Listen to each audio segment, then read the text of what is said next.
Subject మనం ఎప్పుడైతే review చేసుకుంటున్నామో, recall చేసుకుంటున్నామో, reflect చేసుకుంటున్నామో, మీకు యాంటిసిపేటెడ్ థింకింగ్, ఈ క్వశ్చన్ వస్తే నేను రాయలేనేమో, ఈ క్వశ్చన్ నాకు రాదు, ఇది చాలా టఫ్ క్వశ్చన్ అనేటువంటి భావన తగ్గుతుంది.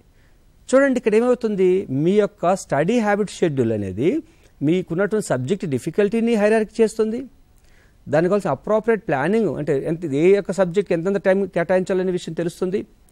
దానికి లర్నింగ్ అండ్ మెమరీని ఎఫికసీగా అంటే ఇంప్రూవ్ చేసుకోవడానికి మీరు ఉపయోగించే రీడ్, రివ్యూ, రీకాల్ అనేది ఉపయోగపడుతుంది. ఓవరాల్గా ఏంటంటే సబ్జెక్ట్ పైన ఒక అవగాహన ఏర్పడుతుంది. ఎప్పుడైతే సబ్జెక్ట్ పైన నీకు అవగాహన ఏర్పడుతుందో మీకు భయం అనేది దగ్గర చేరదు. ఆ భయం దగ్గర చేరలేదు, సబ్జెక్ట్ పైన అవగాహన ఉంది అంటే that is called self confidence.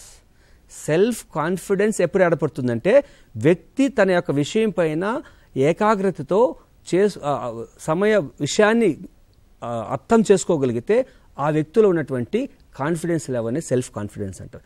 ఇది బిల్డప్ అయ్యే కొద్దీ, అంటే ఫస్ట్ యూనిట్ కానీ, సెకండ్ యూనిట్ కానీ, థర్డ్ యూనిట్ కానీ, పిల్లవాడిలో మోటివేషనల్ ఎఫెక్ట్ అనేది పెరుగుతుంది.